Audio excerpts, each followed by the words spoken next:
GT3 cars.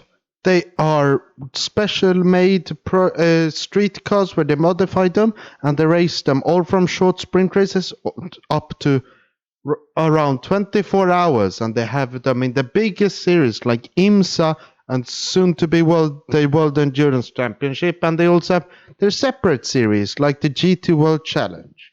But my question is, in sim racing, these GT3 cars are very popular, but might the racing and might the driving of them be a bit overrated?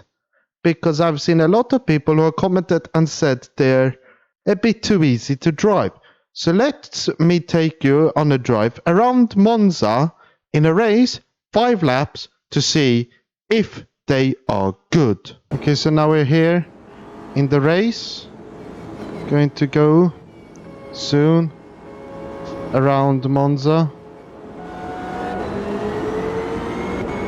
And why I'm doing this video, you may ask, is because I myself feel like they may be a bit too easy to drive sometimes. But also, there have been discussions in the forums about them saying they're too easy to drive. And as you can see there, they weren't so easy to drive.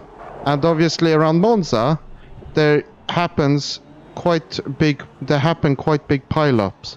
So let me just push through, the AI doing its thing, and let me just keep on going, and I can try and catch up and see whilst me talking about them. So obviously you saw there quite a lot of carnage can happen, and if you have damage on, which I don't, then you can clearly see that when pushing each other, it doesn't damage the cars as much because they're not as sensitive as F1 cars.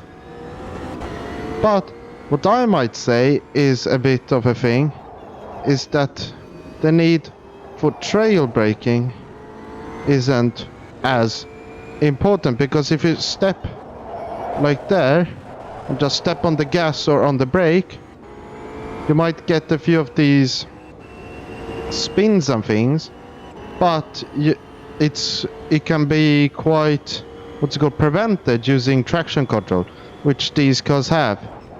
But no modern open wheelers have those, or other older cars, which a lot of people who use AMS to drive. But see, if you're not used to them, or if you have had a bad first lap and trying to push to come back, it can be hard.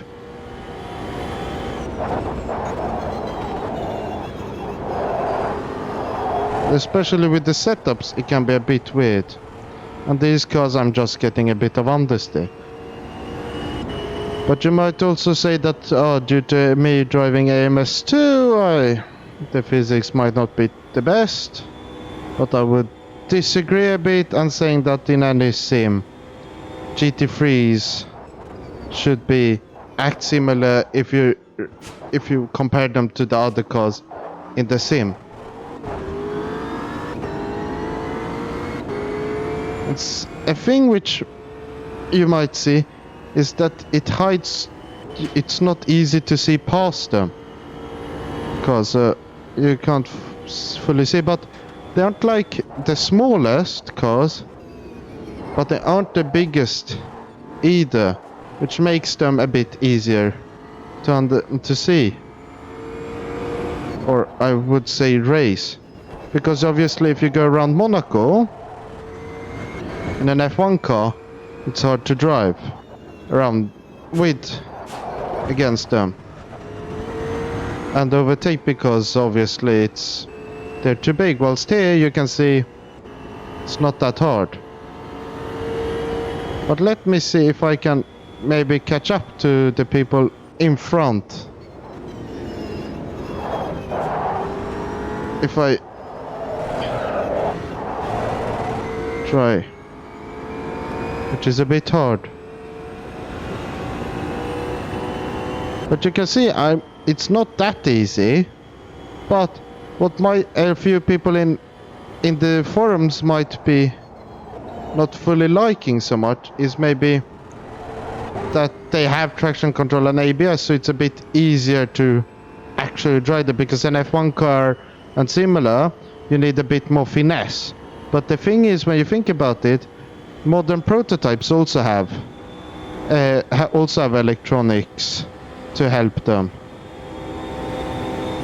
Well, F1 cars obviously don't have. I accidentally overshot it there. So you still have obviously closer racing, which you have to think about, or racing strategies. But in my opinion, actually, there might be a bit overrated, because when you drive, you just see these cars driving like online lobbies, and that's probably due to ACC being a very big game. And obviously I would say these are the easiest cars you can just pick up and drive with GT4s, because you don't need a lot of finesse in braking and throttle, or you don't need as much as like F1 cars and high downforce cars. And then if you want to think about the steering wheels, I'm just using a normal steering wheel from Fanatec, maybe a bit more expensive, but I'm still using one. And a thing with these are that the actual race cars use obviously round steering wheels, and that's what is the easiest to get your hands onto and usually the cheapest. So that's why maybe one of the reasons, if we think about realism.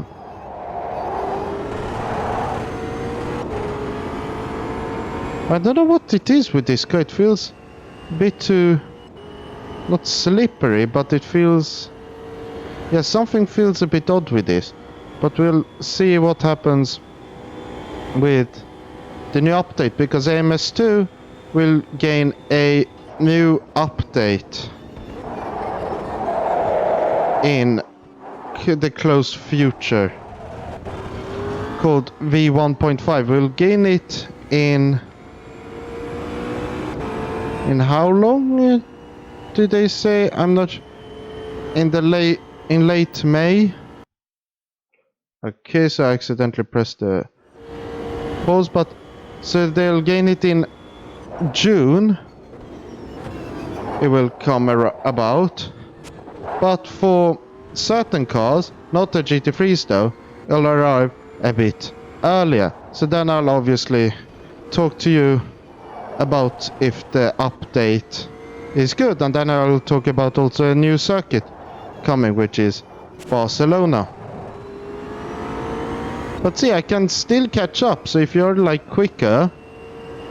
And another thing which a lot of people like about GT3s is the use of BOP, or balance of performance, where if one car is good, or super good I should say, the other cars could gain a boost, or that OP car could get a downgrade.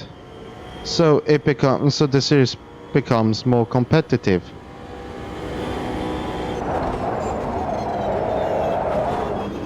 There's something about the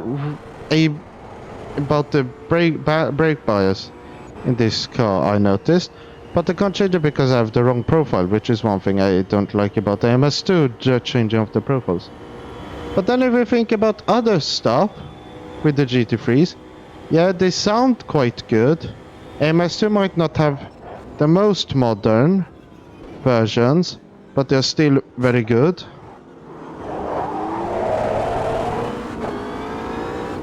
And the MS2 setups could be changed a little bit. But otherwise, if you think about other sims, ACC, even though it has very bad FFP in my opinion, it is quite good. And obviously you have the big iRacing, which has online races, where GT3s I think are popular, but they have a lot of different series. And then otherwise you have Assetto Corsa, which I don't touch, because in my opinion it's very hard to set up, it has bad graphics, and it doesn't feel so good. And from what I've heard, it has a ton of lift-off oversteer, and a lot of people who drive in Assetto Corsa believe all cars should handle in the way they handle in Assetto Corsa, which might not be super realistic because they might be quite hard to drive in Assetto Corsa, and in real life they aren't. So that Porsche is trying to catch up to me. Should I try and dive bomb here?